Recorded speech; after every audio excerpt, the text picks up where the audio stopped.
Tonight, we're following Santa back to his real life. No North Pole, no toy factory, just a wealthy young bishop in a hot seaside town, quietly throwing bags of gold through windows, so no one would know he'd saved a family's future. Let's discover how Santa became the world's most famous secret giver, where the essence lies not in magic, but in the choice to share unnoticed. Before we begin our story, please like this video and subscribe to the channel, because by the end of this video, you will be fast asleep. Share in the comments what other topics interest you, and we will make videos especially for you. Now, close your eyes, get comfortable. We're starting the journey. Every December, millions of children around the world hung their stockings by the fireplace. They whispered their wishes to the night sky, hoping for a mysterious visitor who would slip down the chimney with a sack full of gifts. This jolly old man in a red suit, with a white beard and twinkling eyes, became the heart of Christmas celebrations. But here's the surprising truth. Santa Claus was not born from a fairy tale or a marketing dream. He traced his roots back to a real person, a wealthy bishop from the 4th century who made secret gifts his life's work. Nicholas of Myra, a man of substantial fortune, turned his riches into acts of quiet generosity that echoed through 17 centuries. What seemed like pure magic in modern times was once a deliberate choice by one man to give without seeking thanks. Historians long debated how such a figure emerged. Early Christmas customs focused on family gatherings, church services, and simple feasts. Gifts were rare, and when they happened, they came from parents or neighbors, not from some flying stranger. Yet by the 19th century, the image of Santa solidified. Reindeer pulling a sleigh across snowy skies, a workshop at the North Pole, and endless toys for good children.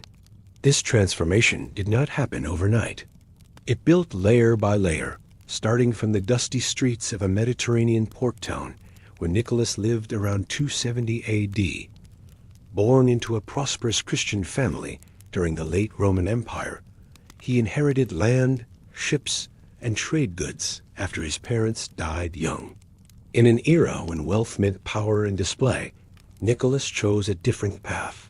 He saw poverty everywhere, families struggling after famines, sailors lost at sea, children without food, and decided to act.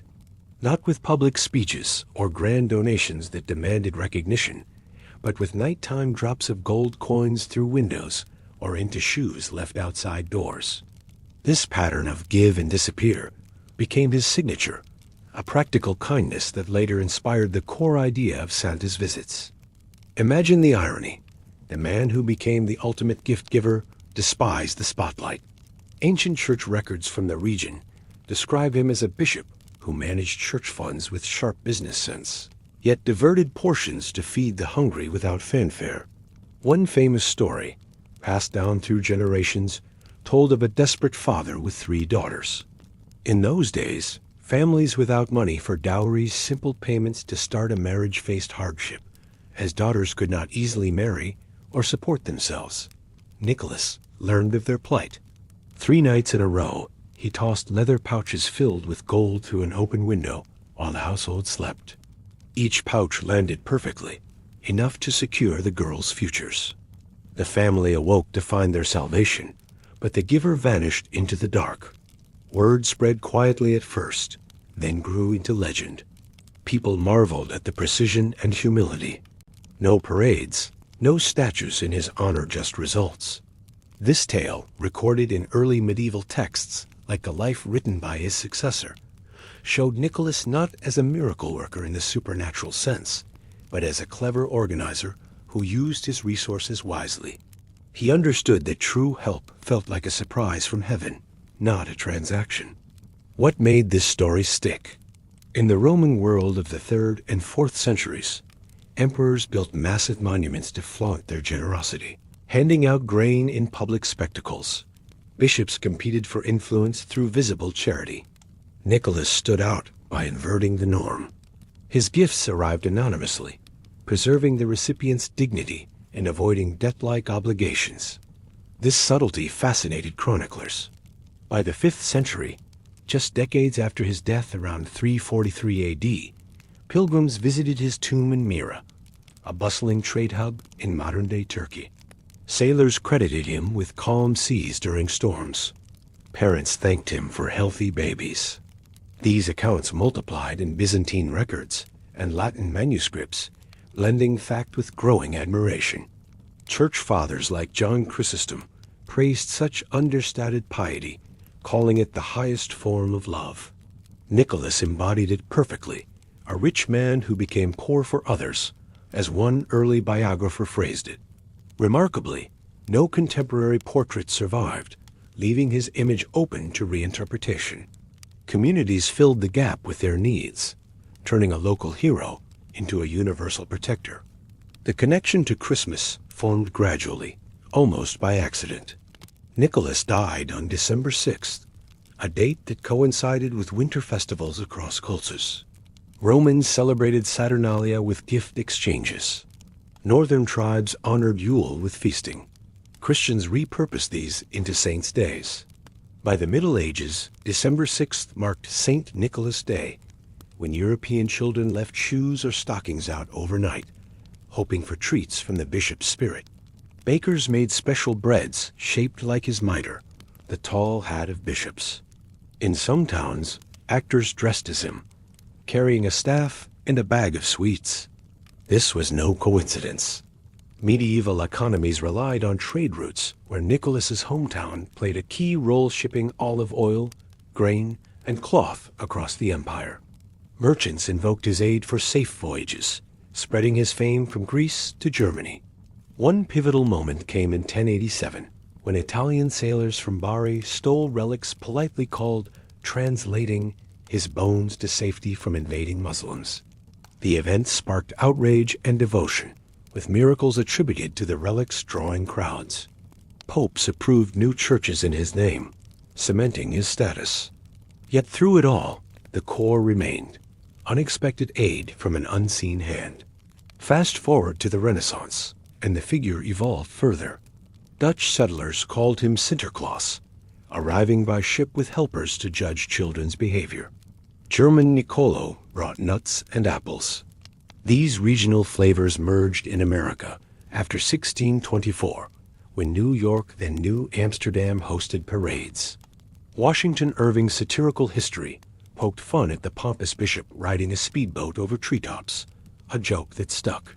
By 1823, Clement Clarke Moore's poem, A Visit from St. Nicholas, painted him small and nimble, squeezing down chimneys with jelly-like belly.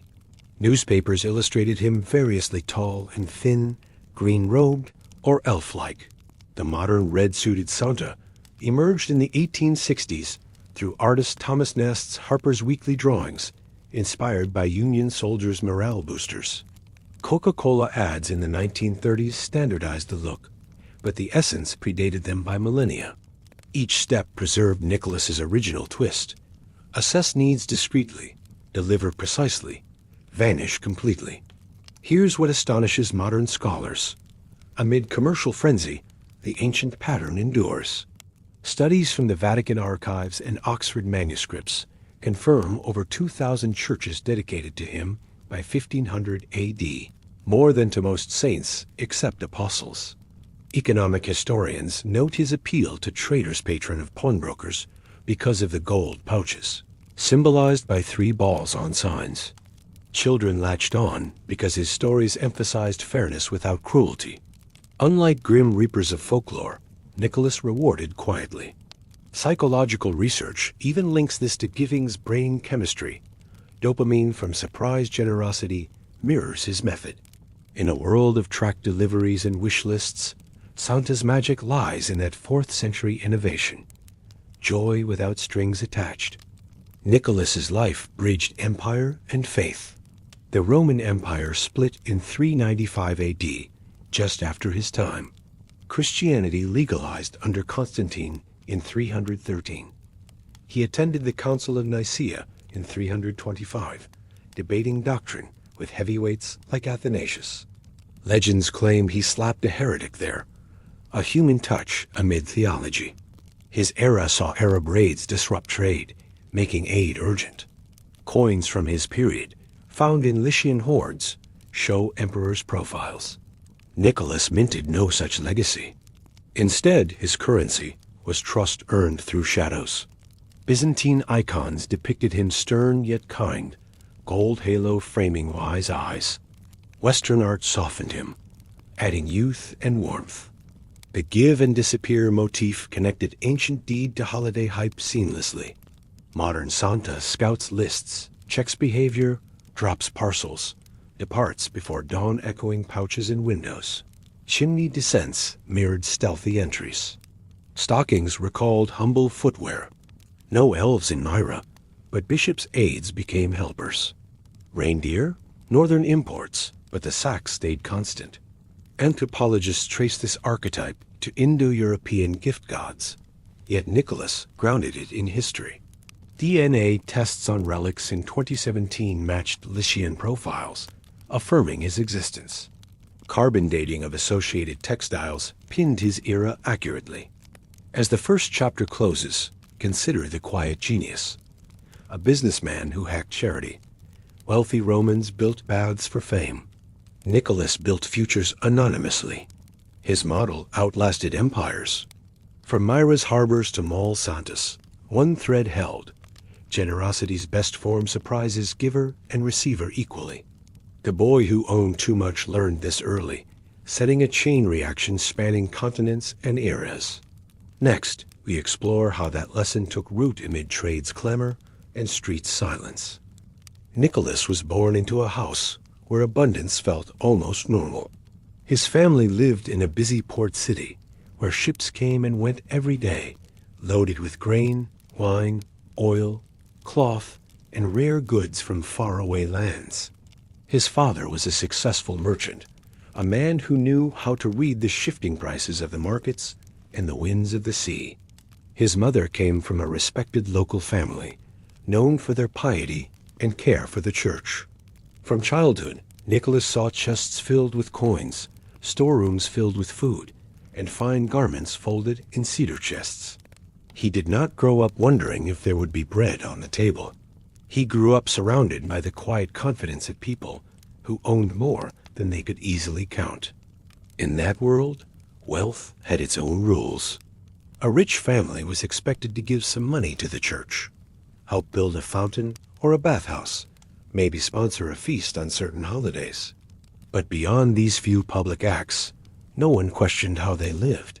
Fine fabrics, heavy gold belts, large houses with inner courtyards and painted walls, all this was simply part of the role. Children of such homes were supposed to learn the family trade, manage accounts, and then continue the line, adding more land or ships to the family name. To be wealthy was to be visible. The city knew who controlled the grain stores and who owned the best vineyards. Reputation grew from dinners, gifts to officials, and grand weddings. In such a culture, quiet simplicity could seem almost like an insult to fate. Nicholas did not have much time to enjoy an ordinary childhood in this comfortable world. When he was still young, his parents died, probably during one of the many waves of sickness that swept through cities in the late Roman Empire. Illness moved quickly in crowded streets, and even good food, servants, and connections could not always protect a family. Suddenly, the boy who once watched adults handle everything stood alone at the center of his family's affairs.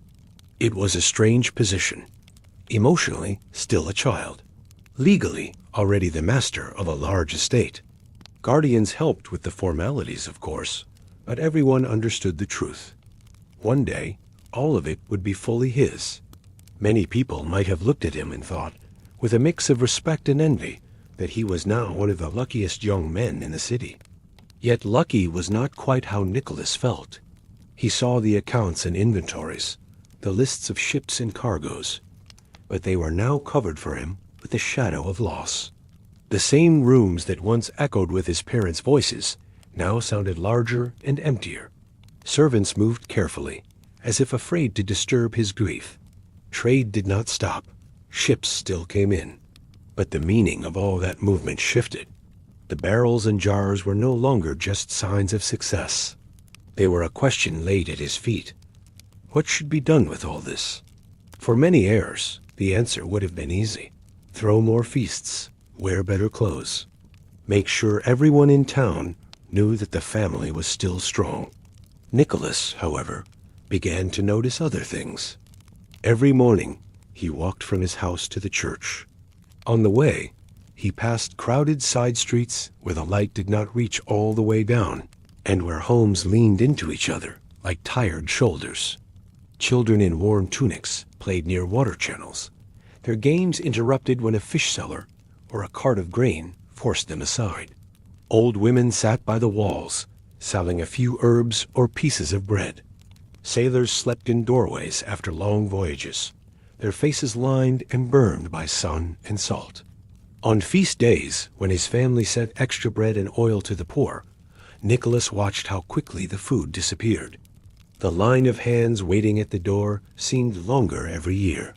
He noticed faces that came back often, not because they were greedy, but because life simply did not offer them many other choices. The contrast between his private world and the public one grew sharper in his mind.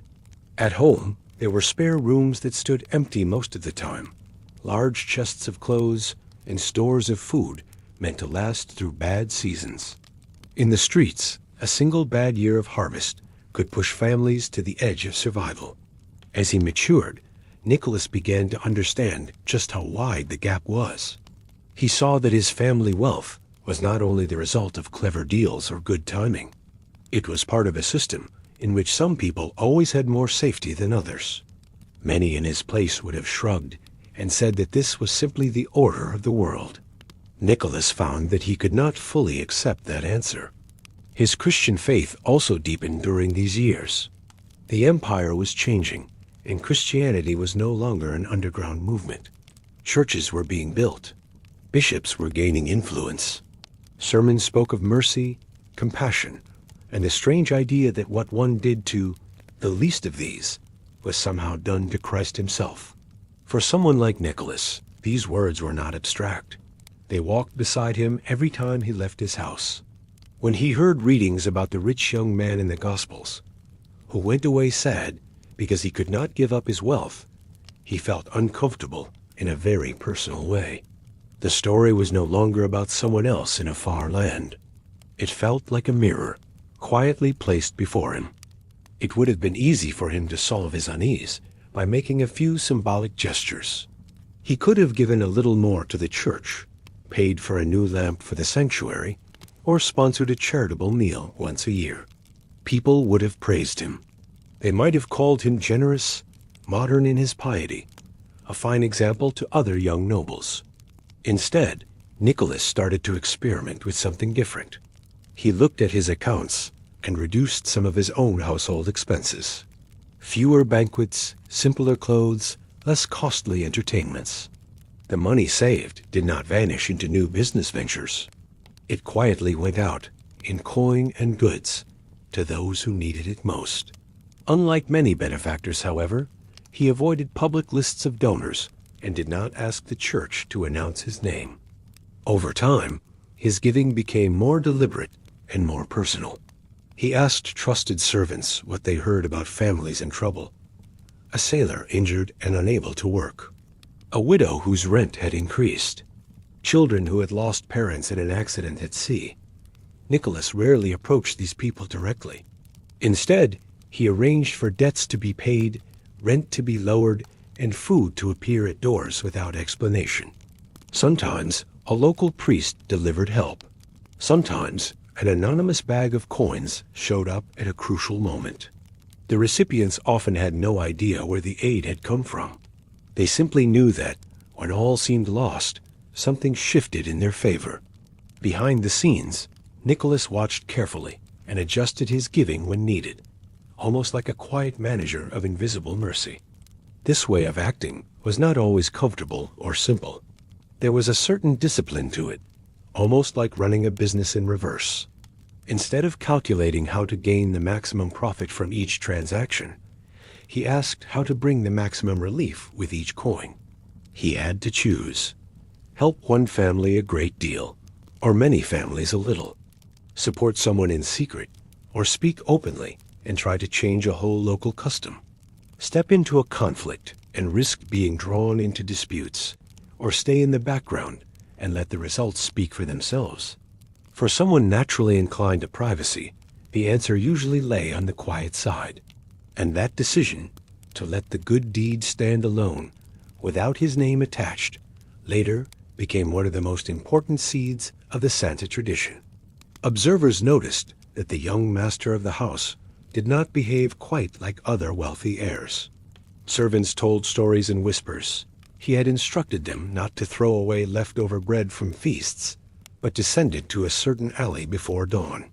At times, money from the estate seemed to disappear from the records in small, regular amounts. No great scandal followed. The accounts still balanced. But people who worked close to him understood that some part of the family fortune was constantly flowing outward, hidden under ordinary numbers. It was as if Nicholas considered wealth not a treasure to guard, but a river to direct. The city also noticed something else. Nicholas did not compete with other rich families in obvious ways. He did not build a bigger house, or organize louder celebrations, or dress in more impressive robes. In a culture where status often depended on visible signs, this modesty was quietly striking. It made some of his peers slightly uneasy. Was he criticizing them by example? Others admired him, though they did not always say so aloud. Old merchants, seeing him give away what they had spent a lifetime gathering, felt both confusion and respect. It was not the usual path. Most men waited until old age, or even their wills, to make serious gifts. Nicholas seemed determined to start early. This early pattern of life explains why, later, when people told stories about him, they always came back to the same theme. He had owned too much and chosen to live as if he owned far less. That decision shaped how his community experienced him. For the poor, he became a quiet hope, someone who might step in when circumstances turned dark, even if they never knew his name. For the church, he appeared as a living example of teachings that were often preached, but not always practiced. For young people of his own class, he posed a gentle question. What else could a rich life be used for? In many ways, Nicholas's story could have stayed a local curiosity. A kind-hearted wealthy man with unusual habits. There were, after all, other generous people in history whose names did not travel very far. The difference in his case lay in timing and consistency.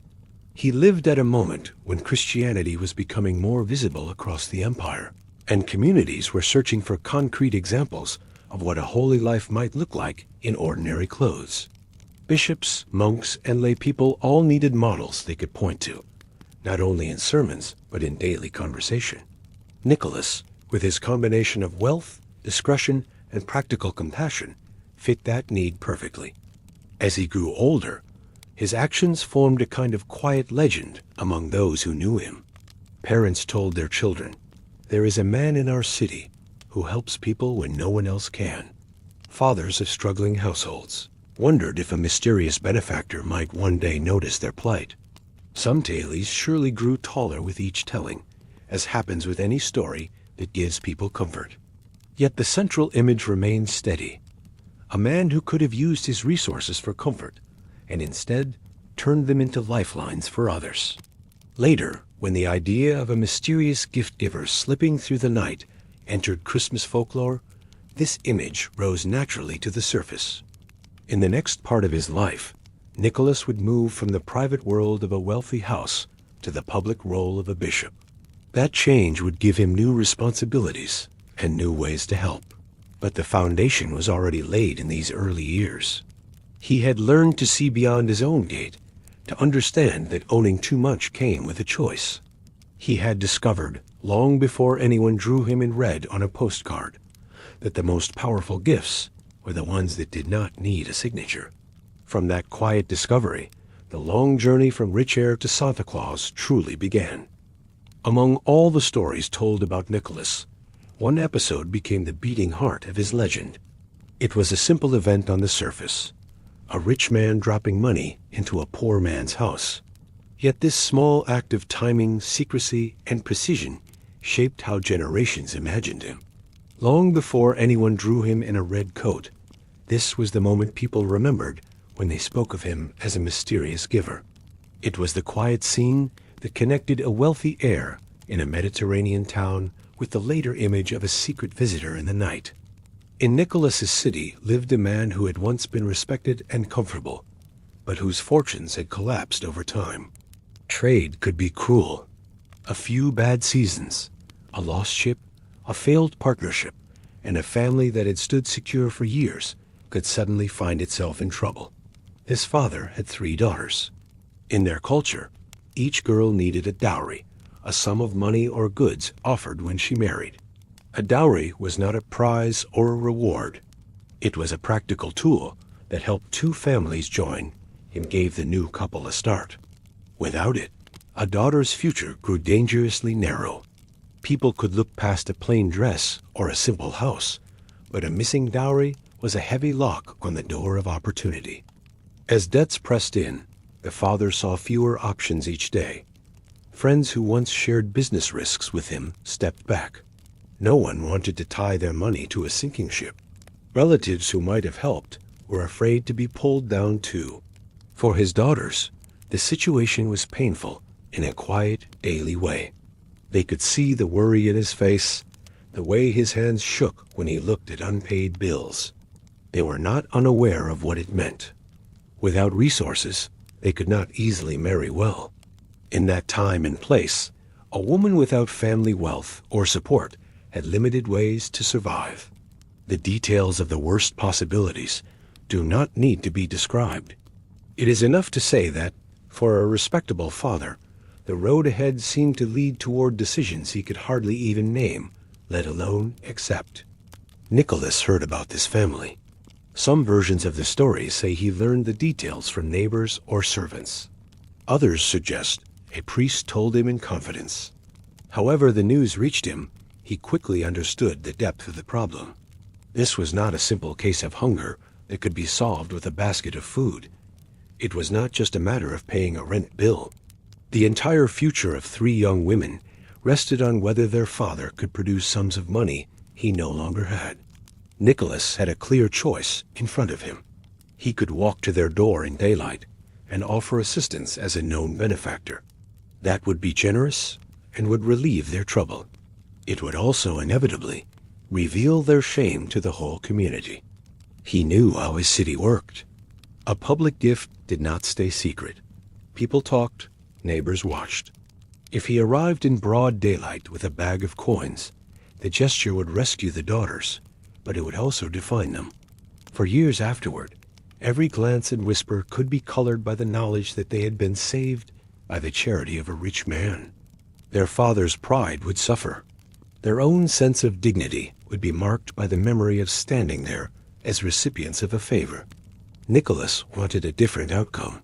He wanted to erase the problem, not label the people. So he chose a plan that required more care and more courage. He decided to help them without revealing himself at all. On a certain night, when the streets had grown quiet and the city gates had closed, Nicholas left his house with a small leather pouch of gold coins. He wore simple clothes, nothing that would draw attention. The lamps in most homes were already dark. Only distant torches by the harbor and the pale glow of a few oil lights near the main road broke the blue shadow of the night. The house of the troubled family stood in a modest lane with small windows and a simple doorway. Nicholas approached it softly, listening for any sound. Inside, the father and daughters were likely asleep or lying awake in worry. The last thing he wanted was to be seen. In many tellings, the window on the upper floor stood slightly open for air. Some versions say he tossed the pouch in through this opening. Others describe a lower window, close to the street. A later version, more colorful but probably symbolic, claimed that the gold fell directly into stockings or shoes left near the hearth to dry. In truth, we cannot know the exact angle or distance, but it is easy to imagine the tension in that moment. Nicholas had to throw with enough force to send the pouch inside, but not so much that it made a crash. He needed to land his gift where the family would find it, but not right away, or they might run out into the street and catch him in the act. After a quiet breath, he cast the pouch toward the opening. The small package flew through the air, a simple curve against the darkness, and slipped inside the house. No alarm sounded. No door opened. Nicholas waited for a few heartbeats, then turned and walked back into the night. Nothing in his hands, no witness to his visit. The next morning, when sunlight reached the room, the family discovered the pouch. Inside were enough coins to provide a proper dowry for the oldest daughter. The father was stunned. The daughters were amazed. To go from despair to hope in a single morning felt almost unreal. There was no note, no name. Some must have whispered that it was a miracle. Others may have guessed that a human hand was involved, but could not say whose.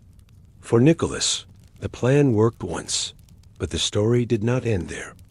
He knew the family still had 2 younger daughters. One gift had solved one part of the problem. If he stopped there, the others would remain at risk.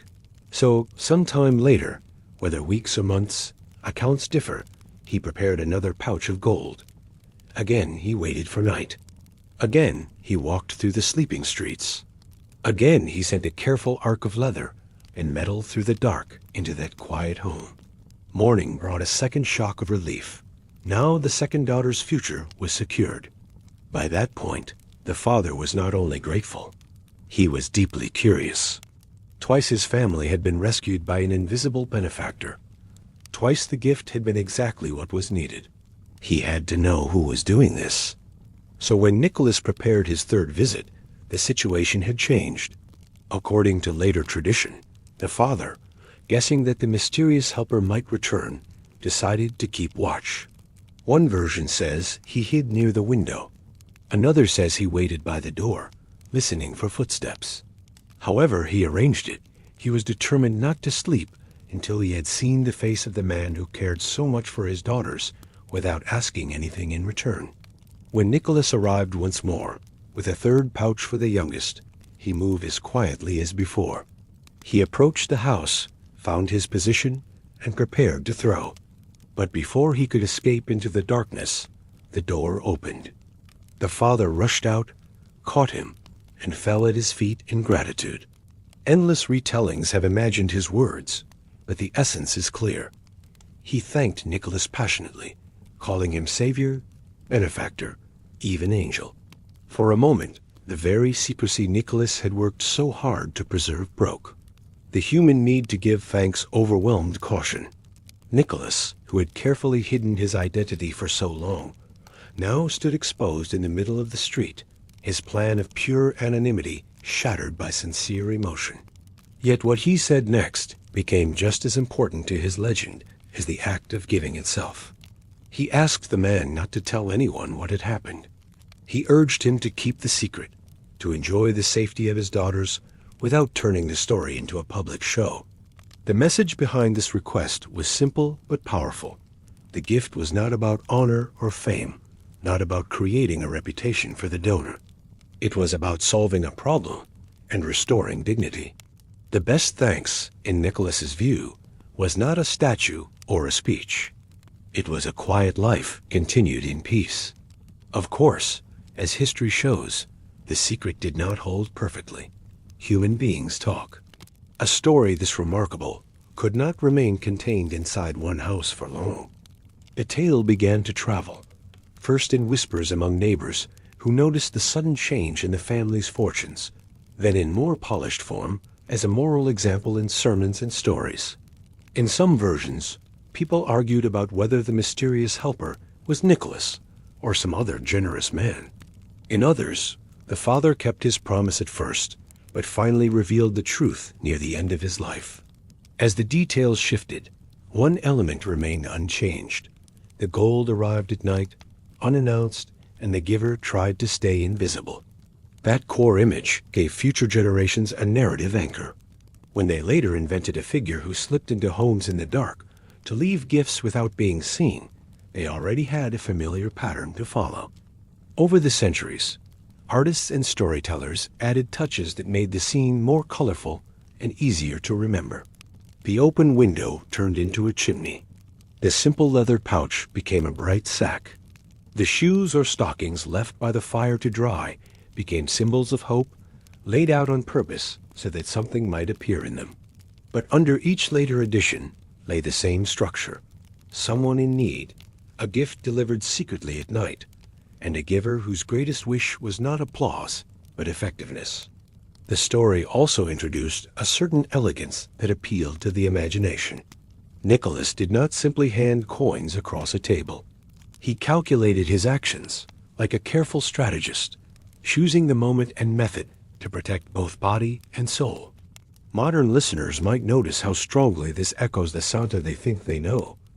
A visit in the night, a gift placed in a stocking, the joy of waking up to a surprise that seems to come from nowhere. Of course, no reindeer waited for Nicholas in the street.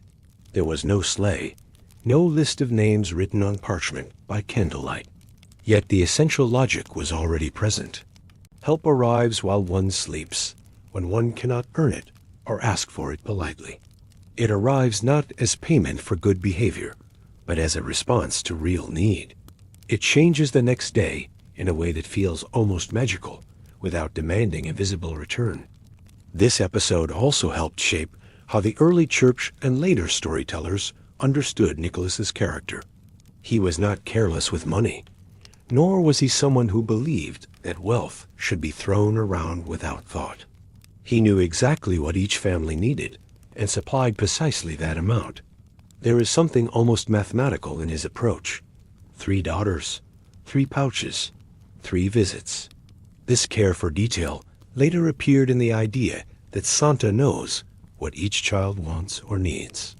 Behind the soft beard and red suit of the modern figure stands the memory of a bishop who calculated his generosity like a craftsman, balancing resources and results. By the time medieval writers began to collect stories of saints into written lives and collections, this tale of gold through the window stood at the center of Nicholas's file. Other episodes showed him calming storms or helping prisoners, but this one captured something unique. It spoke to family anxieties, economic hardship, honor, and hope all at once. It could be told to children as a story of rescue, and to adults as a lesson in how to give. It spoke to those who had too little, and to those who had too much. For both groups, it offered a model. Needs could be met, and wealth could be used in ways that did not crush the spirit of those it touched. From this single household drama, the broader tradition of a secret nighttime benefactor began to grow. When later generations needed a figure to embody the idea of Christmas generosity, they did not have to start from nothing. They already had Nicholas with his 3 pouches of gold, his nighttime walk, and his determination to disappear after giving. The details of costumes, transport, and residence would change in later chapters of history. But whenever the story returned to its roots, it came back to that quiet house, that open window, and the soft thud of a small package of gold landing on the floor while a family slept. In time, the quiet young heir who slipped through the streets at night became something more official in the eyes of his community. Nicholas did not remain only a private benefactor. As the Christian church grew in influence, local believers needed leaders who could guide, organize, and protect them in a changing world. In that setting, the people of Myra turned their eyes toward a man they already knew as wise, steady, and unusually generous.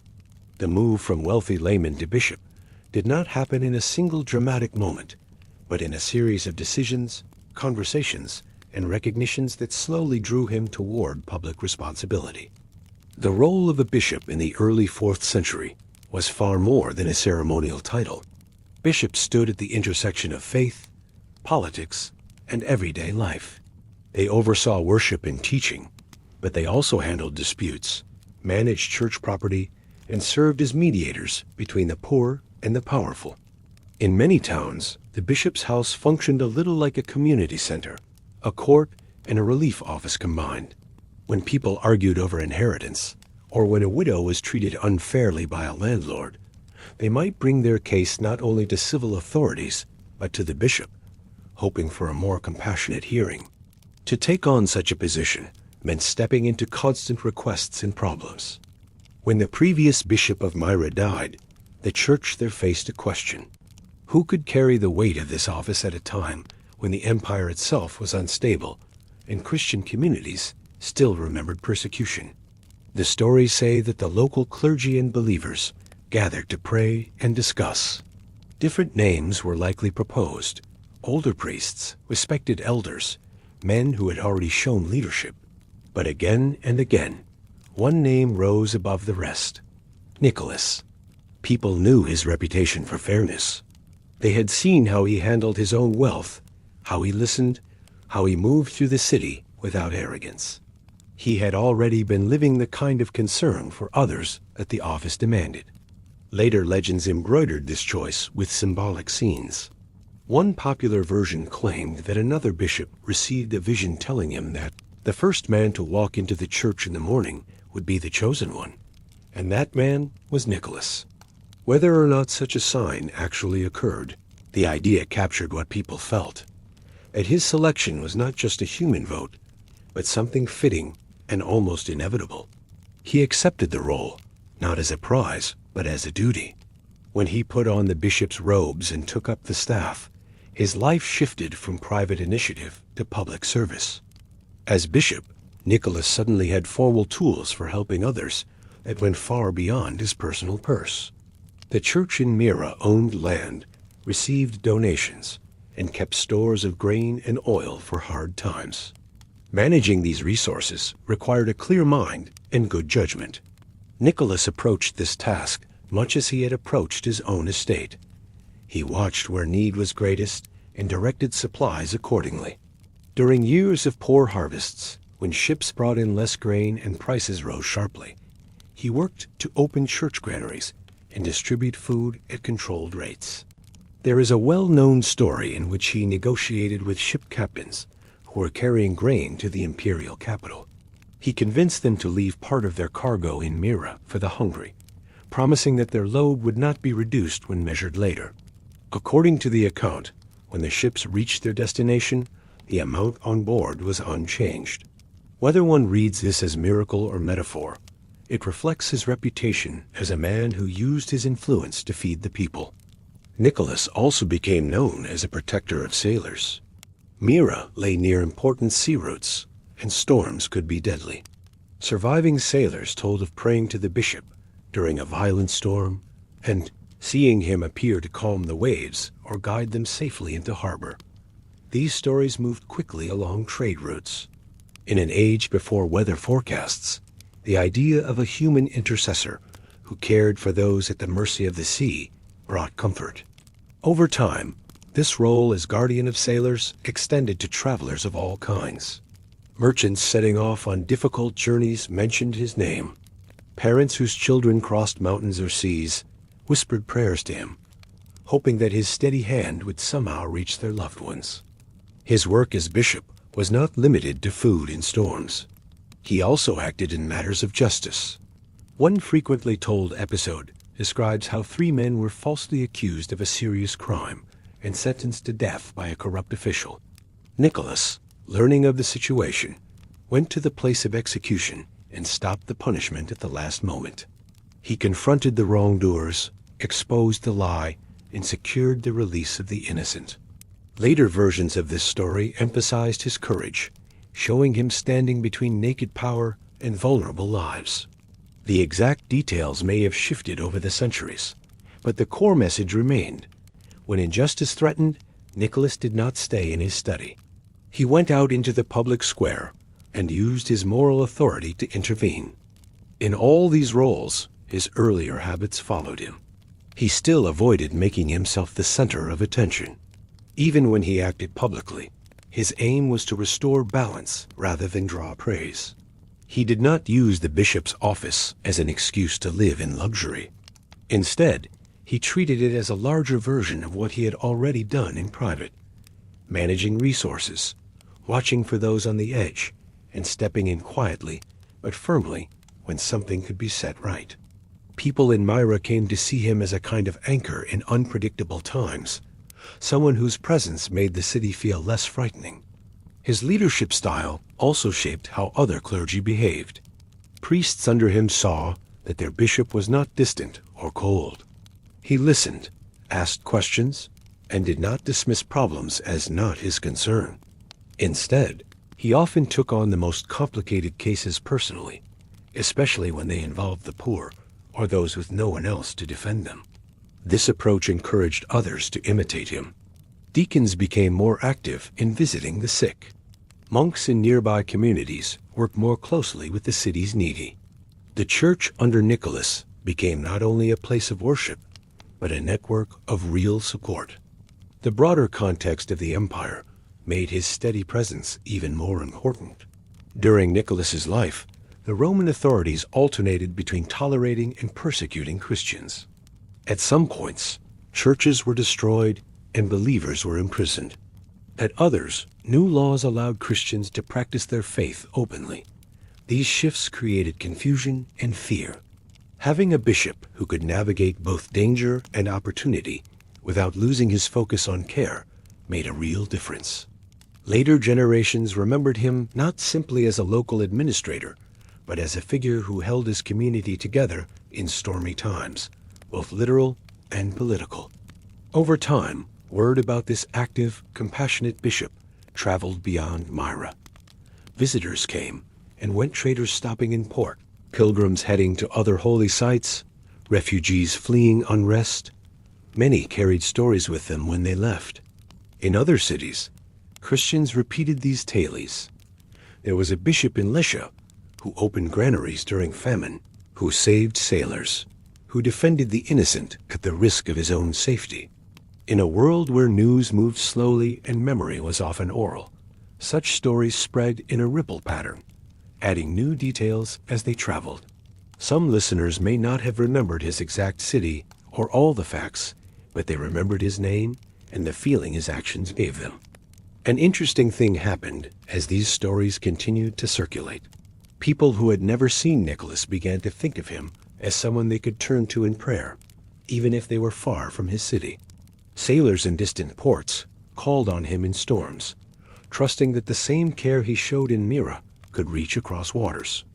Poor families in other towns whispered his name when food grew scarce.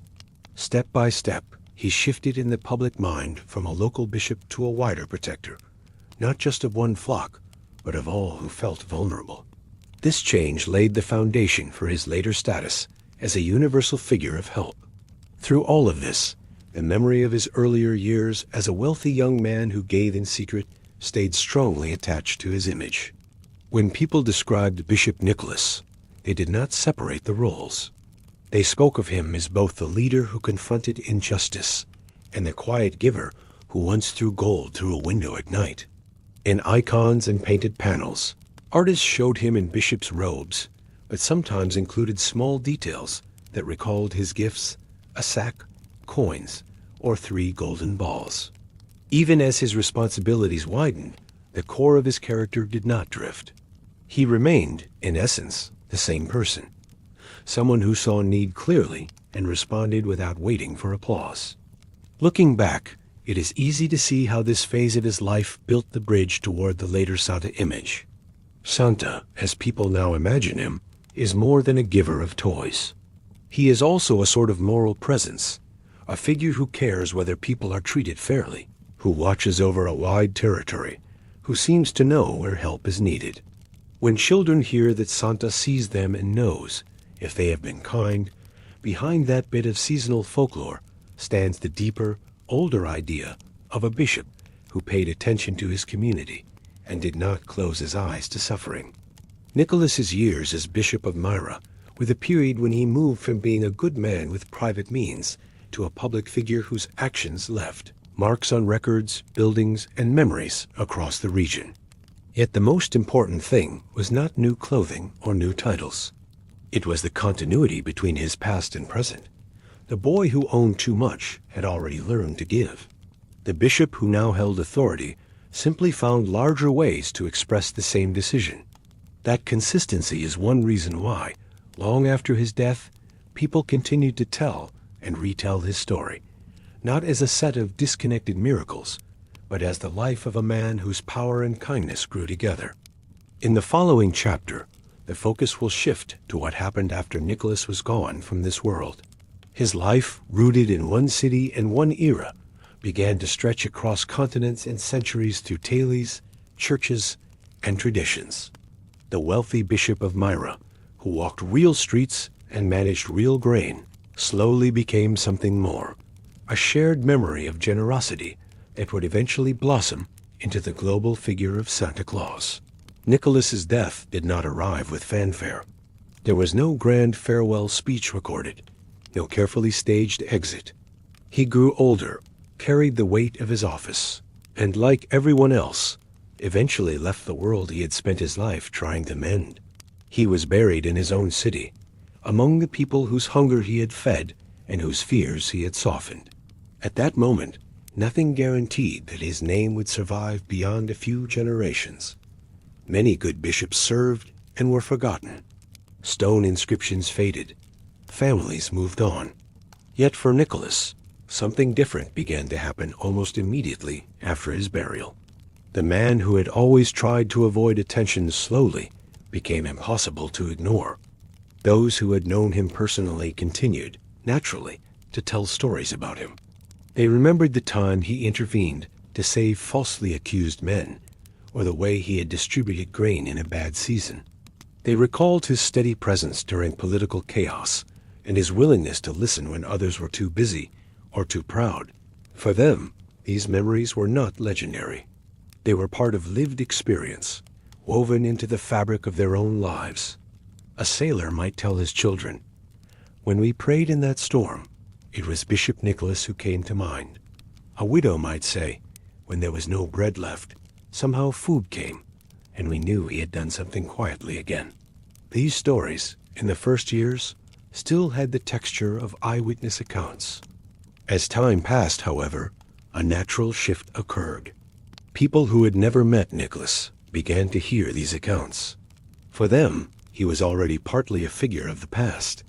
They could not say, "I saw him do this," only, "My father told me," or "the old priest remembered." In this passing from direct memory to second-hand memory, stories tend to change. Details become sharper or softer, according to what listeners find most meaningful. The heart of the story often remains, but the edges blur. In Nicholas's case, this meant that the image of a practical, modest bishop slowly grew surrounded by an aura of wonder. Acts of courage became a little more dramatic. Acts of kindness seemed a little more perfectly timed. One of the earliest signs that Nicholas was moving from local memory into wider reverence was the attention given to his tomb. People did not treat his grave as a neutral piece of stone. They came to pray there, to light lamps, to leave small tokens. Some claimed that they received answers to their prayers or experienced healing after visiting his resting place. Stories circulated of oil or scented liquid associated with his relics, regarded as a sign of divine favor. Whether one interprets such accounts literally or symbolically, they reveal how strongly people felt drawn to him even after his death. The bishop had become, in their minds, a bridge between their daily troubles and the distant help of God. Church leaders paid attention to this growing devotion. In the early centuries of Christianity, the memory of certain figures, apostles, martyrs, and especially virtuous bishops, was carefully preserved and encouraged. Local calendars began to include the date of Nicholas's death, celebrated each year as his feast day.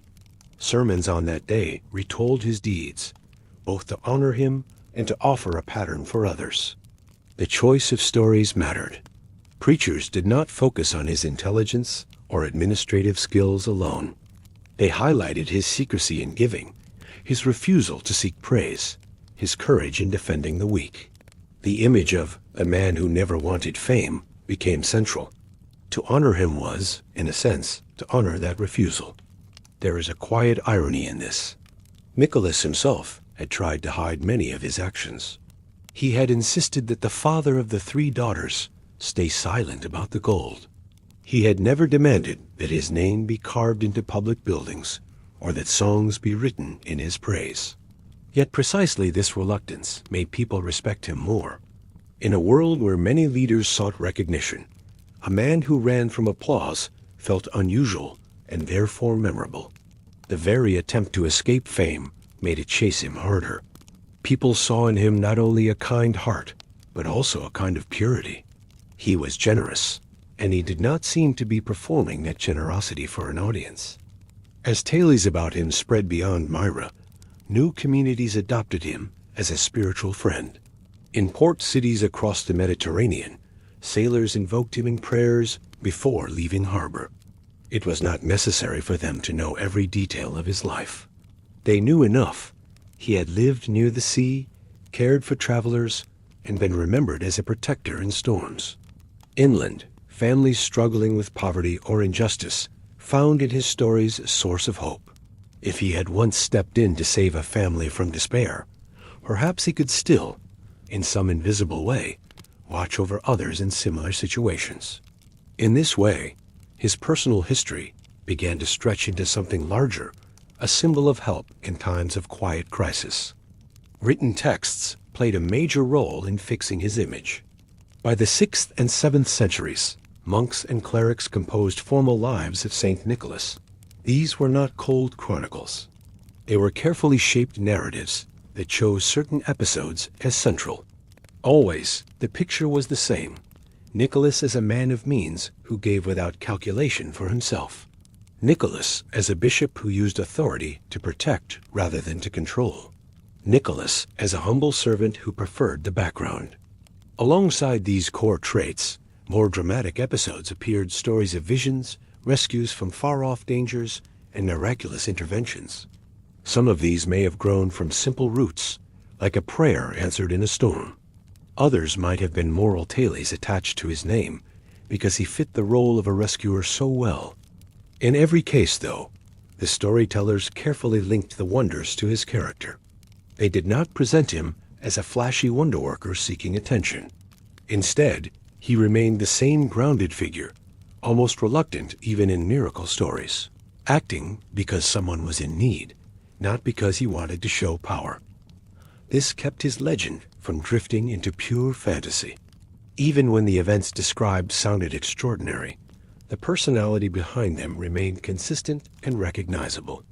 That consistency made it easier for ordinary people to trust him. He did not feel like a mythic hero from a distant, unreachable world. He felt like a very good man whose goodness had somehow gone on working beyond his lifetime. It is important to notice that, as his fame grew, it did not follow the path of a conquering ruler or a famous philosopher. His name did not spread through military victories or schools of thought. It spread through small, repeated acts of memory. A sailor's tale in a tavern, a mother's story at night to calm a frightened child, a priest's homily on a winter morning. The more such moments accumulated, the more Nicholas's presence seemed to fill the space between one generation and the next. Eventually, children in cities far from Myra grew up hearing his name before they even learned where Lisha was. They knew only that St. Nicholas was someone who cared. This shift from a specific location to a kind of everywhere marked an important step on the road toward the Santa figure. Santa, too, is imagined as present in many places at once, concerned with countless homes, yet somehow still personal. That idea, though dressed later in fur-trimmed red, had a quieter beginning in the way Nicholas's memory traveled. People began to feel that distance could not stop him. If he could answer prayers from beyond the grave, then why should a mountain range or a sea limit his reach? The world of late antiquity became a little smaller wherever his name was spoken. Another crucial aspect of his developing legend was the way it connected different kinds of need. Nicholas was not remembered only as a helper of the poor, or only as a friend to sailors, or only as a defender in courts. He was remembered as all of these at once. That made him unusually flexible in the imagination of the faithful. Whatever their trouble, people could feel that he understood. A merchant whose cargo was at risk saw him as a patron of trade and travel. A child whose family had fallen on hard times heard about the 3 daughters and felt seen. A prisoner falsely accused heard of the men he saved at the last moment, and found courage. The more varied these roles became, the more he grew into an almost universal figure of protection and help. Through all of this, the theme that he did not seek glory for himself remained surprisingly strong. When later writers praised him, they often did so by emphasizing his humility.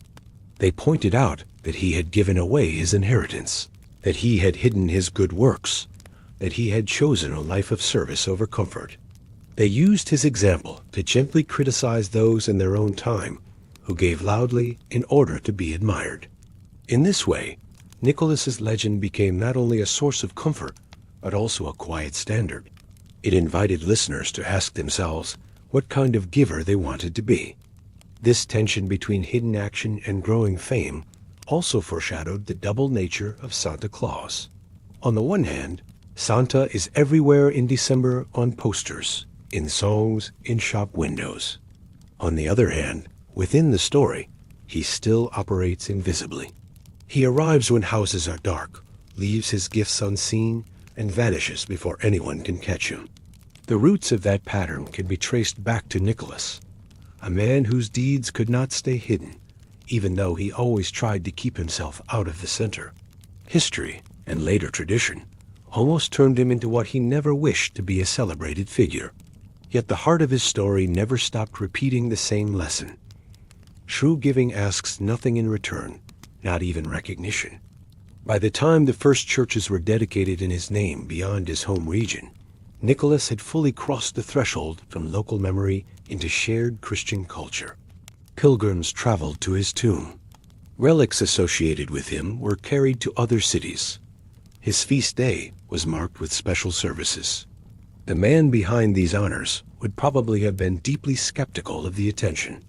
But those who loved him felt that marking his name on buildings and calendars was their way of thanking him, since he would not accept thanks in person. It was, in a sense, the only way they could respond to someone whose greatest wish had been to give and then disappear. In the next chapter, his story will leave the Mediterranean shores, where it began, and move across Europe, carried by traders, monks, and migrating peoples. As it travels, his image will change shape, absorbing local customs and winter traditions. The wealthy bishop who never wanted fame will find himself, step by step, at the center of new rituals, new songs, and new expectations, especially those of children waiting for a kind visitor in the dark months of the year. By the 7th century, Nicholas's name had crossed the boundaries of his own region. He no longer belonged only to the people of Myra. Sailors carried his stories to distant ports. Traders mentioned him in markets from Alexandria to Rome. Pilgrims who visited his tomb returned home with tales that spread through families and churches. What began as local memory expanded into a network of devotion that reached across the Mediterranean and beyond. Nicholas became a saint whose protection seemed to follow people wherever they went, even though he himself had never left his city during life. This expansion happened through practical channels. Sea trade formed the backbone of the late Roman and early Byzantine economy. Ships moved constantly between Greece, Italy, Egypt, and Asia Minor, carrying grain, oil, wine, and luxury goods. Crews on these voyages faced real dangers: sudden storms, hidden rocks, pirate raids. When they survived close calls, many credited Nicholas, the bishop from the Lycian coast who understood the sea. In taverns at the end of long journeys, sailors shared these experiences. A man from Corinth might say, "We called on Nicholas when the mast cracked and the wind died down." Another from Sicily added, "Our cargo held steady after we prayed to him." Such conversations planted his name in new places. Church networks helped too. Bishops corresponded with each other, sharing news of holy men and relics. Monks copied texts about saints, including lives of Nicholas, that emphasized his care for travelers. When a community needed a protector, his stories fit perfectly. In Ravenna, Italy, a church was built in his honor by the 8th century. In Constantinople, icons showed him calming waves. These buildings and images made him visible. People walking past saw his face and heard his feast day mentioned. Over time, his presence settled into the rhythm of local worship. A key event accelerated this spread. In 1087, the city of Myra faced invasion by Seljuk Turks, who were expanding across Anatolia. Local Christians worried that Nicholas's tomb might be destroyed or desecrated. Sailors from the Italian city of Bari, experienced in such rescues, sailed to Myra under cover of night. They opened the sarcophagus, took the bones carefully wrapped in cloth, and carried them back to Italy. When the relics arrived in Bari, the event sparked both controversy and celebration. Myra protested the removal, but the Pope approved a new basilica. Crowds gathered, claiming healings and miracles from contact with the bones. News traveled fast. Nicholas now had a home in the West. This translation of relics, as it was called, created a bridge between East and West. Pilgrims who once went to Myra now visited Bari. The bones became a focal point for devotion, drawing thousands. Italian merchants spread the story further, trading in ports across Europe. In France, Germany, and England, churches adopted Nicholas as patron. By the 12th century, over 400 were dedicated to him. Maps of medieval Europe show his name marked in coastal towns and trade centers. He had become a saint for the mobile world of commerce and travel. Children entered his story naturally. Sailors had families. Merchants had sons and daughters. When these men spoke of Nicholas at home, the youngest listeners paid close attention. A father's tale of a calm sea after prayer became a bedtime story. Over generations, Nicholas shifted from protector of adults to friend of the young. Parents noticed this. On his feast day, December 6th, they began leaving treats, nuts, apples, small cakes in shoes, or by the hearth. The idea was simple. Just as Nicholas helped grown-ups in need, he could bring small joys to children. No grand theology stood behind it. Families simply extended the pattern of unexpected kindness. Medieval records show this custom growing organically. In Germany, schoolboys received gifts on Nicholas Day. In France, children recited verses asking for treats. In the Netherlands, families prepared Nicholas bread. These practices varied by region, but shared a core. A kind visitor who arrived quietly, left something good, and departed without staying for thanks. Church authorities sometimes frowned on the merriment, seeing it as too playful for a saint's day. Yet the tradition persisted. People felt it honored Nicholas's own style of giving personal, surprising, free of obligation. Economic life reinforced his appeal. Nicholas became patron of pawnbrokers, merchants, and students. Pawnbrokers used 3 golden balls as their sign, recalling the dowries. Merchants invoked him for fair deals. Students, facing exams or travel to universities, carried his image. Guilds held feasts on his day, blending piety with business. In a world where trade risks were high, his name offered reassurance. Records from Venice show ship captains naming vessels after him. In England, markets closed briefly for his feast. Art captured this widening reach. Byzantine icons showed Nicholas stern, blessing sailors. Western painters added warmth. A gentle face, children at his feet, ships in the background. Manuscripts illustrated his life with vivid scenes. The window gift, the storm rescue, the execution halted. These images traveled too, copied in monasteries and hung in homes. Illiterate people learned his story through pictures. A single panel could tell the whole arc. Rich youth to secret giver to eternal protector. Political changes shaped his journey. The Crusades brought Westerners to the East, where they encountered his original sites. Returning knights built chapels in his name. The Norman conquest of Sicily revived coastal shrines. Even as empires shifted, Nicholas stayed constant. Muslims in Anatolia respected his tomb as a holy place. Orthodox and Catholic churches both claimed him. This universality made him adaptable. In Slavic lands, he merged with local winter figures.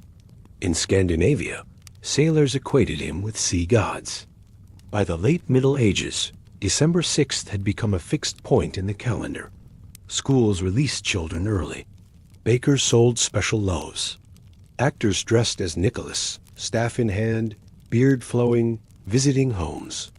These visits were communal fun, riddles exchanged for treats, songs sung, small judgments on behavior. The figure was always benevolent, no punishment nominated. Rewards set the tone. This likeness foreshadowed Santa's cheer. The saint who traveled without moving now arrived yearly in every village. Statistics from church records underline the scale. By 1200, his feast ranked among the most observed in Europe. Liturgical books listed prayers for sailors, children, merchants. Relic veneration grew. Fragments claimed from Bari traveled to new shrines. Pilgrimage routes included his sites. Indulgences, forgiveness of sins, were granted to visitors. This infrastructure ensured his story endured amid wars and plagues. Psychologically, Nicholas filled a niche. Medieval life held uncertainties. Crop failures, disease, long separations.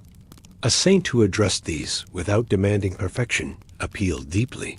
He was not remote like archangels or judgmental like some martyrs. He felt approachable, like a wise uncle who knew hard times.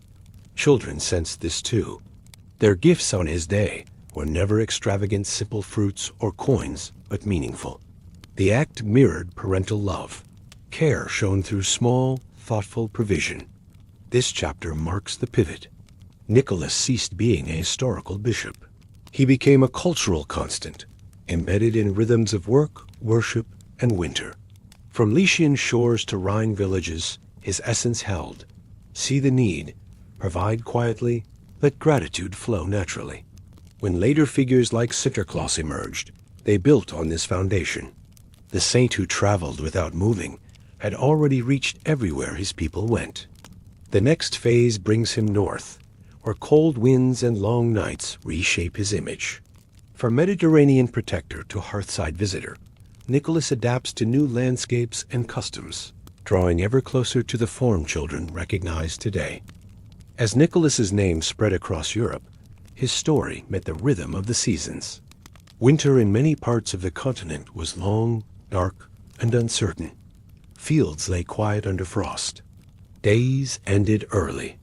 People gathered around hearths, trying to stretch food and firewood until spring.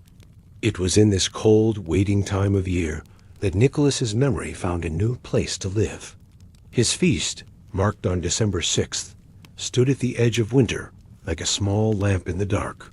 What began as a church commemoration slowly transformed into a moment of warmth and surprise for families, especially for children.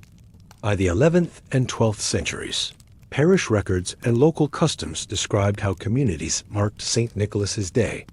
In many towns, children went to church on the eve of the feast. They listened to readings about Nicholas's life, the secret gold, the saved sailors, the rescued prisoners. Priests spoke of him as a friend to those in danger and as a model of quiet charity. After the service, some churches gave out small loaves of bread or a handful of nuts or dried fruit. These were simple things, nothing like the mountains of toys known in later ages. But in a winter diet that could be plain and limited, even a single sweetened bun felt special. The gesture echoed Nicholas's own style, modest, meaningful, and well-timed. In households, traditions grew that did not always appear in official records, but lived strongly in memory. On the night before his feast, children placed shoes, wooden clogs, or small baskets by the door or near the hearth. Some families added a few bits of hay or grain, supposedly for Nicholas's horse or donkey. Then they went to bed with a mixture of excitement and quiet uncertainty. In the morning, those containers often held small gifts. A coin, a piece of gingerbread, an orange where oranges were rare, perhaps a little toy carved from wood. Parents rarely explained the details. They simply let the children marvel and say that St. Nicholas had come. This custom did something subtle and important. It connected the historical saint's hidden generosity with a yearly ritual of surprise. The gifts were too small to feed the family or change their economic fortunes. That was not their purpose. They existed to show that kindness could appear without warning, even in the middle of struggle. For adults, the feast reminded them to give as Nicholas gave. For children, it planted the idea that the world might hold unseen friends. The mood was not dramatic. There were no fireworks or public spectacles. Instead, it was a quiet joy, woven into early December like a soft thread. In schools attached to churches, St. Nicholas's Day became one of the most anticipated moments of the year. In some regions, boys elected a boy bishop who wore simple vestments and led brief processions, symbolizing the idea that the humble could be honored. Masters sometimes relaxed discipline. Lessons were shorter, and a small sweet or coin might appear on each desk. Nicholas, the real bishop, had been a protector of children. Now his day became a short escape from the strictness of medieval education.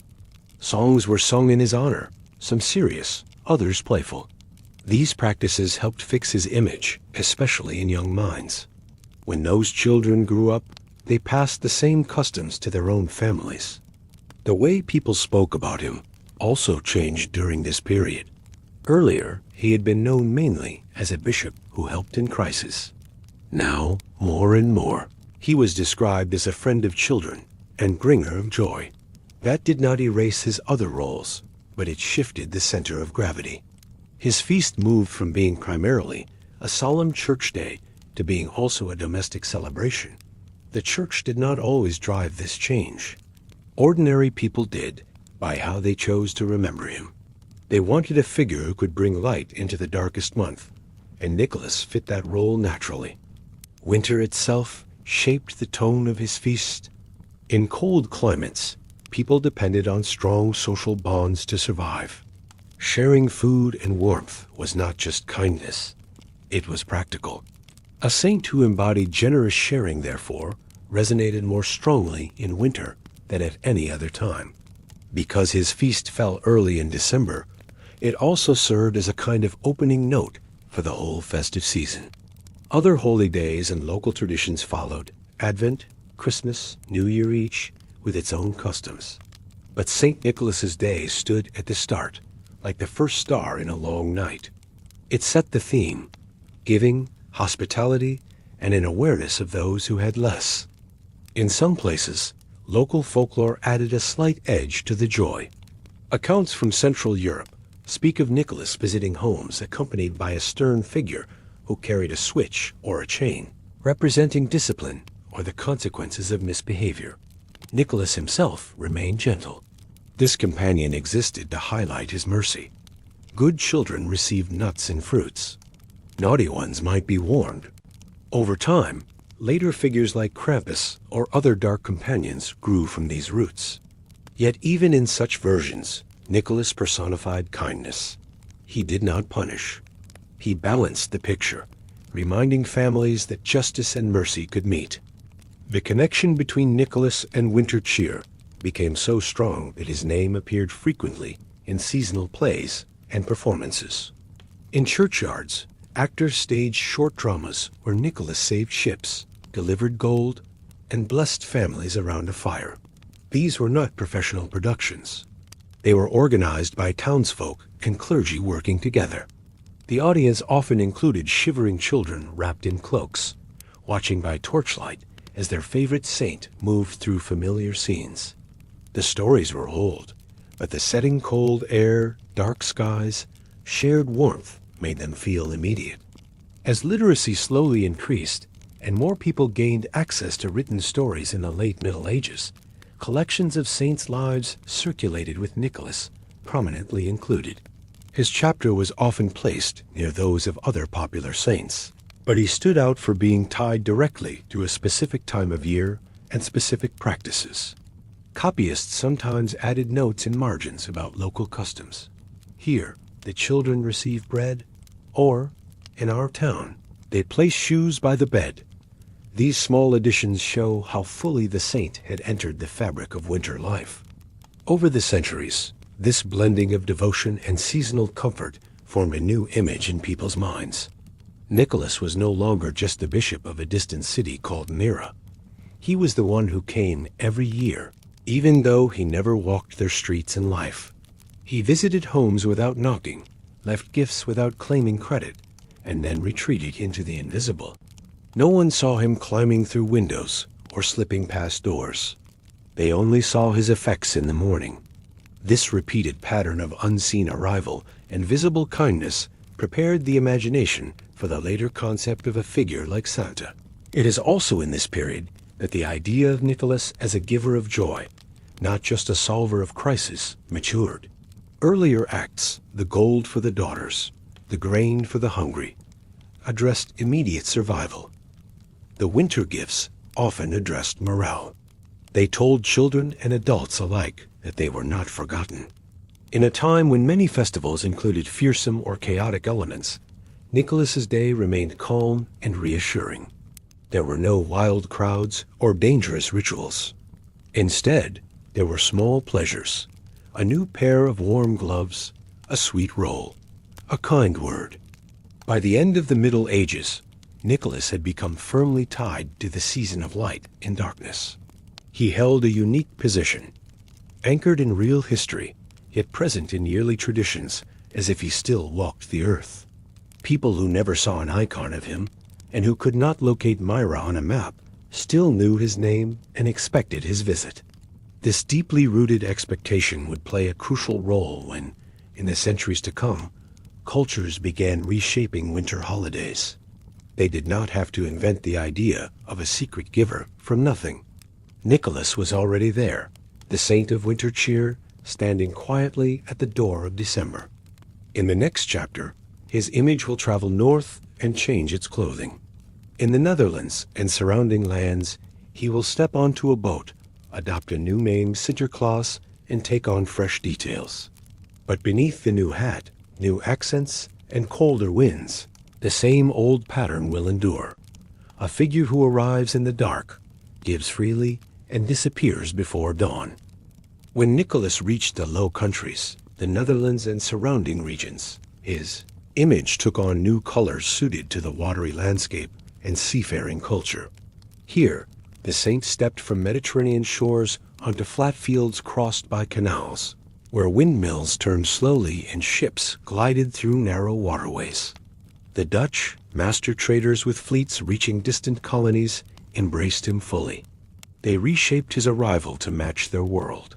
Instead of walking streets, Sinterklaas sailed in on a grand steamboat, white beard flowing in the salty breeze, accompanied by colorful helpers. By the 16th century, records from Dutch cities described elaborate preparations for his feast. Weeks before December 5th, children scanned the horizon for his ship. Families gathered at harbors, waving flags as a tall vessel appeared, decorated with lights and banners. Sinterklaas disembarked in full bishop's regalia, tall mitre hat, flowing red mantle trimmed in white fur, golden staff in hand, and a large book listing children's deeds. His horse a sturdy gray steed waited dockside, ready to carry him inland. This maritime entrance thrilled young crowds, blending spectacle with tradition. The helpers, called Zwarte Piet in Dutch folklore, added energy to the scene. Dressed in bright Renaissance costumes with curly wigs and feather plumes, they carried sacks of treats and bundles of switches. Their role was theatrical.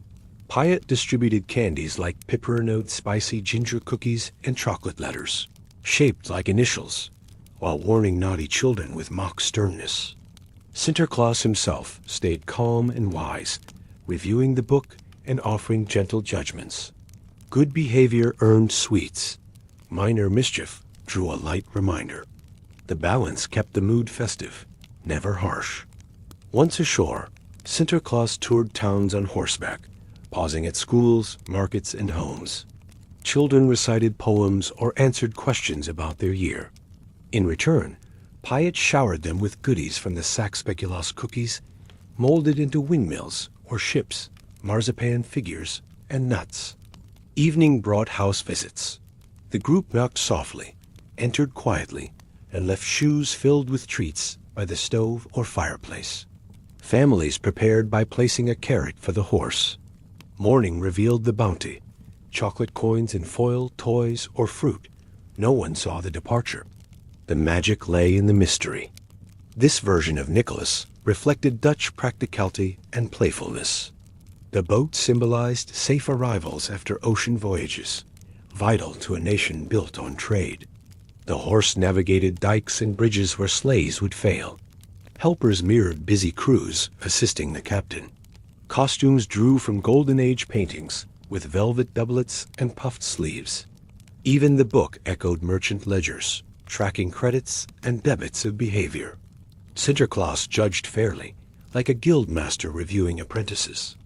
Reformation brought challenges.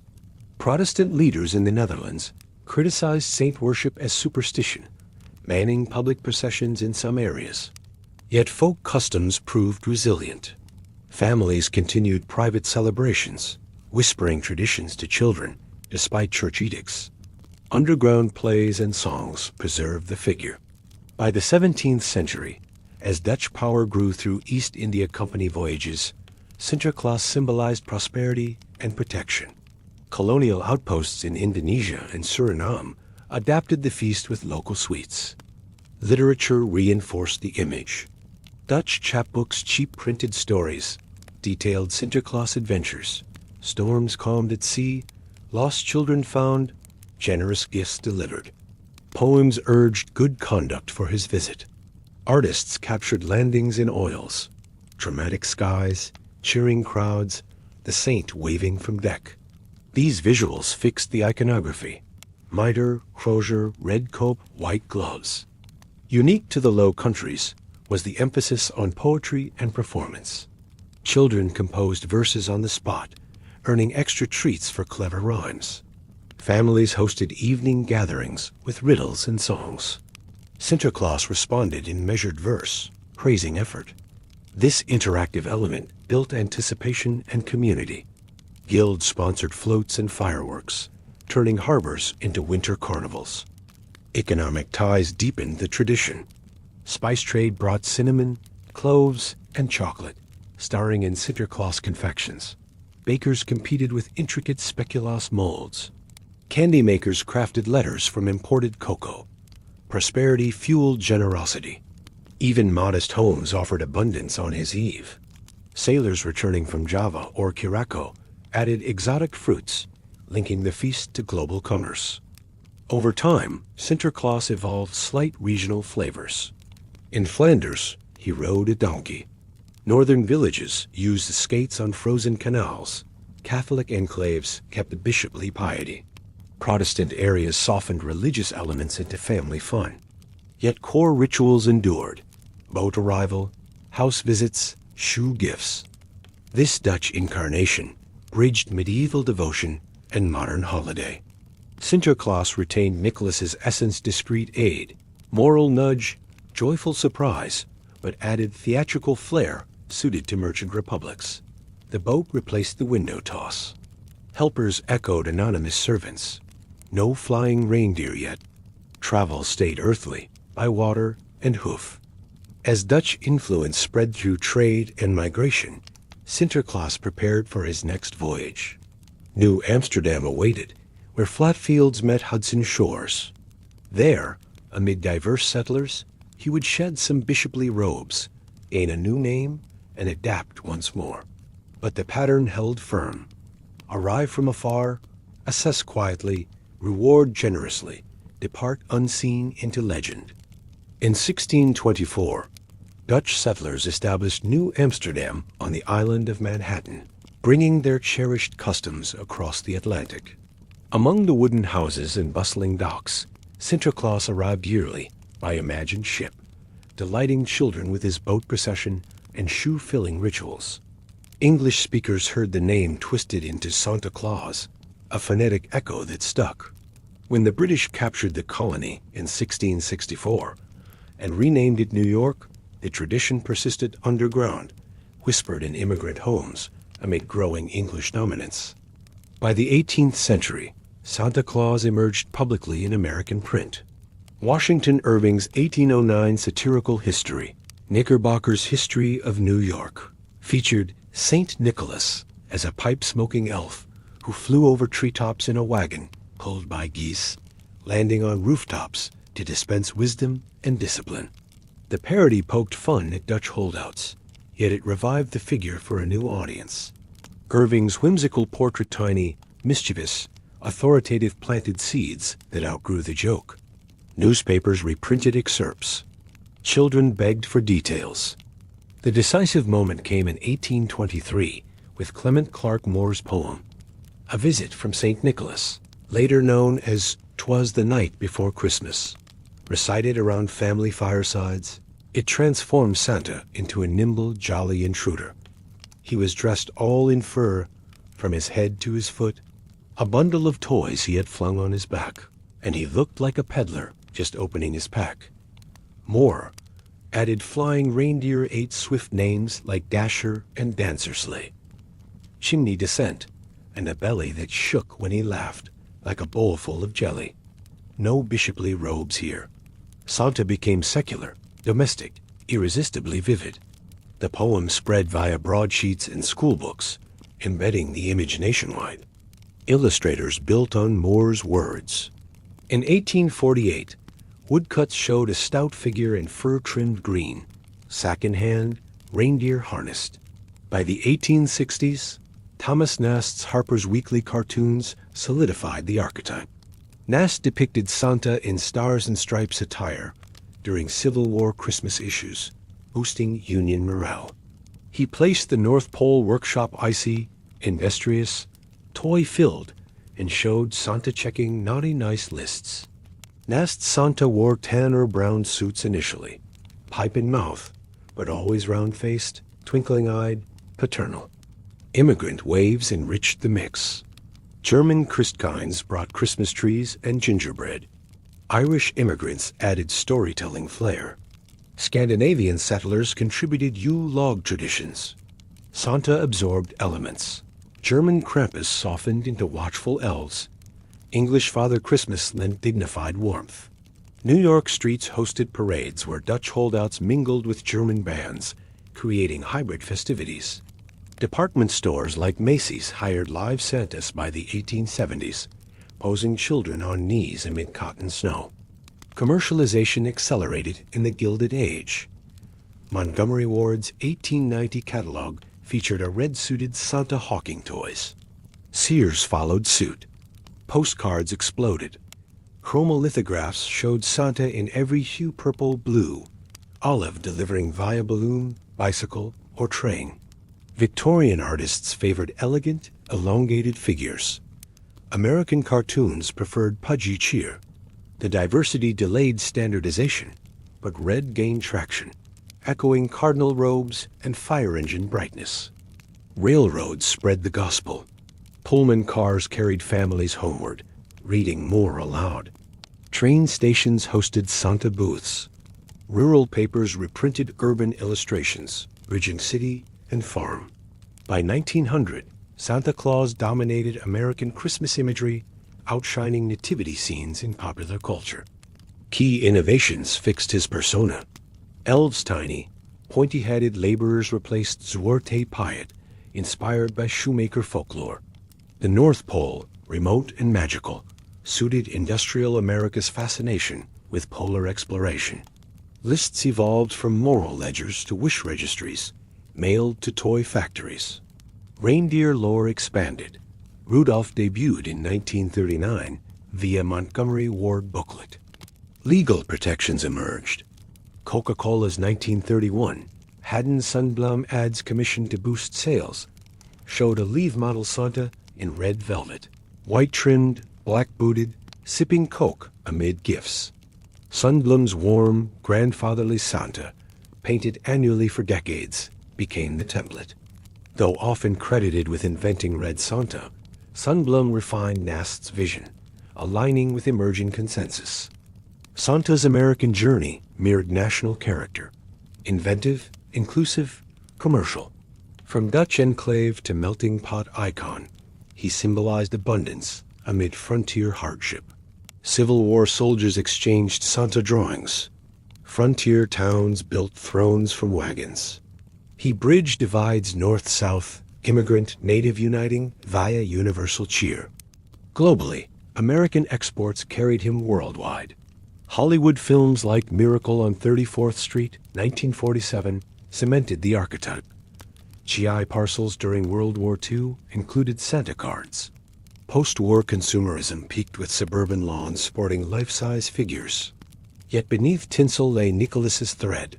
Nocturnal visitor, generous stranger, joy without expectation.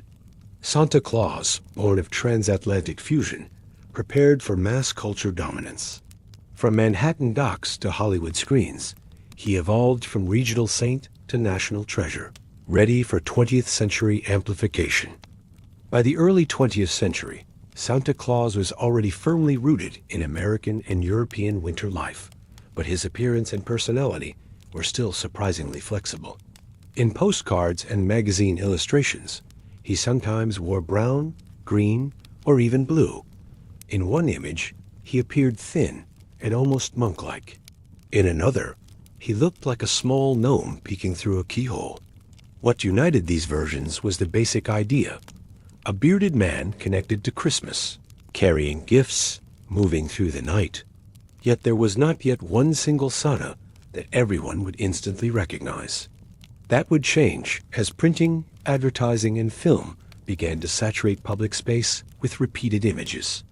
The late 19th and early 20th centuries saw an explosion of illustrated magazines and color prints. Artists were hired not only by publishers, but also by department stores, railroads, and food companies, all eager to tie their products to holiday cheer. Santa became a favorite subject. In women's magazines, he appeared reading letters by lamplight, spectacles perched on his nose. In children's magazines, he joined snowball fights or slid down banisters. Each artist added small details: fur-lined cuffs, big leather belts, tassels on hats, or patterned mittens. Over time, the most appealing elements survived, while others faded. Readers seemed to respond best to a Santa who looked warm, solid, and approachable, a figure who would not be out of place by a family hearth. The transition to a predominantly red suit happened gradually. Red had advantages. It stood out against snow and pine trees. It echoed both bishops' robes and the festive colors of winter markets. Advertisers noticed that a crimson-clad Santa caught the eye more than dull browns or greens. In catalogs from companies like Sears and Montgomery Ward, holiday pages increasingly featured him in bright red coats with white trim. Designers refined the silhouette. The coat slightly longer, the boots black and sturdy, the hat soft and drooping with a white pom-pom. The belt grew wider, emphasizing a round, comfortable belly. This was not the thin ascetic of desert saints, but a well-fed grandfather who seemed to enjoy good food as much as anyone else. One of the most influential shapers of this red Santa was illustrator Haddon Sundblom, who began painting Christmas advertisements for a major soft drink brand in the 1930s. Sundblom used live models, often local men with friendly faces as references, and exaggerated features to create a larger-than-life presence. His Santa had rosy cheeks, kind eyes with laugh lines at the corners, and hands that looked strong enough to carry a sack of toys, yet gentle enough to cradle a child's gift. In Sundblom's scenes, Santa did ordinary, almost domestic things: reading letters, checking lists, playing with model trains, or pausing to enjoy the very beverage being advertised. These images appeared on billboards, posters, magazines, and store displays.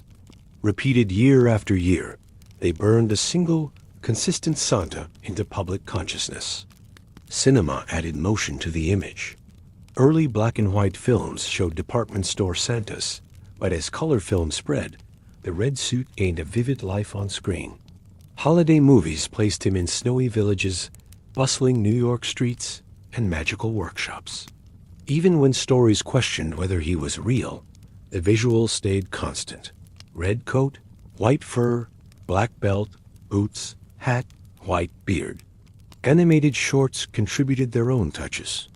Twinkling stars when he lifted off in his sleigh, a gentle jiggle of his belly when he laughed, reindeer with distinct personalities guiding him through blizzards. Television later delivered these scenes directly into living rooms, reinforcing them across generations. At the same time, toy manufacturers and mall designers adopted the standardized look. When children queued to sit on Santa's lap in shopping centers, they saw a living copy of the Santa from books and screens. Photographs with him, kept in family albums, fixed the association even more firmly. Parents might tell older stories about St. Nicholas, Sinterklaas, or Father Christmas, but the suit, beard, and overall shape remained identical. The costume became a kind of uniform, recognized from Tokyo to Toronto. Language changed around him as well. In many places, older names for gift-bringers faded, replaced simply by Santa. Yet beneath this visual uniformity, the core narrative still echoed Nicholas and Myra's distant choices. The Red Santa was not a warrior or a judge. He did not demand perfect behavior as a condition for survival. Instead, he rewarded kindness, effort, and sometimes simple hope. He worked at night, unseen. He arranged surprises. He left gifts without asking children to repay him. His list of naughty or nice carried a gentle tone compared to harsher traditions. Often, even the naughty received something, perhaps a smaller present, or a hint that improvement was possible. This kind of moral economy reflected a softer, more optimistic society, but it also carried faint traces of Nicholas's original approach, to help in a way that healed, not humiliated.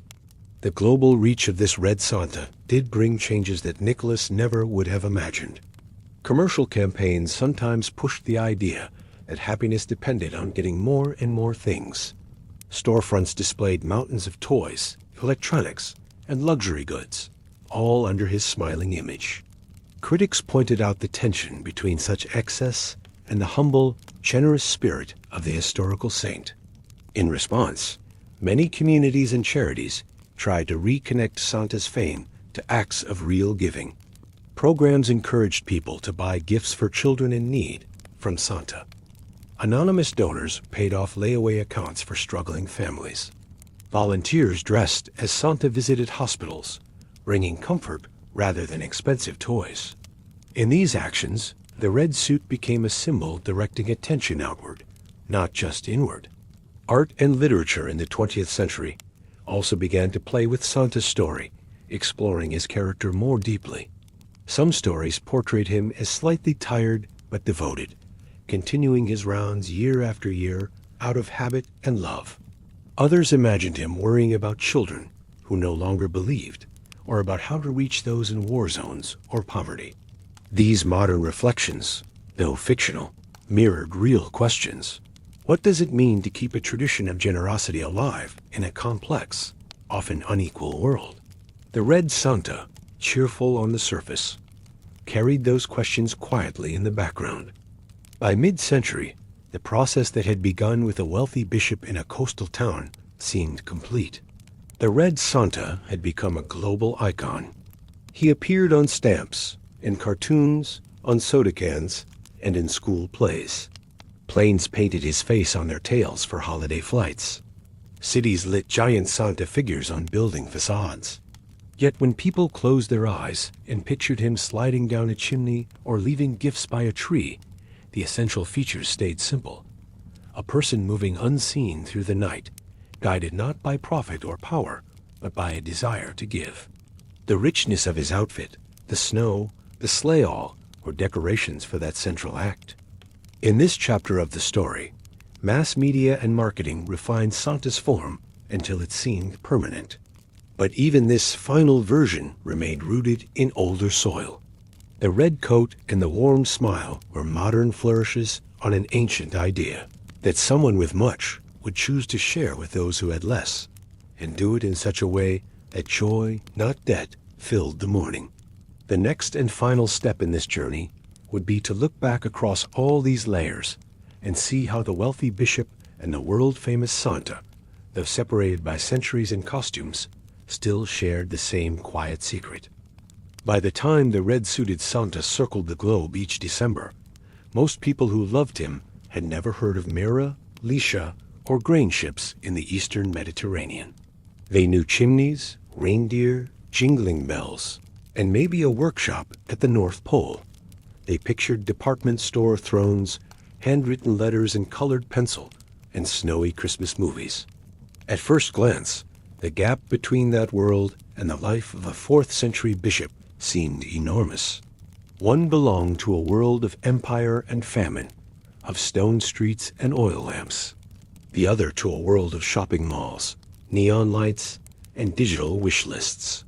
Yet when historians and storytellers peeled back the layers of costume, geography, and time, they kept finding the same pattern underneath.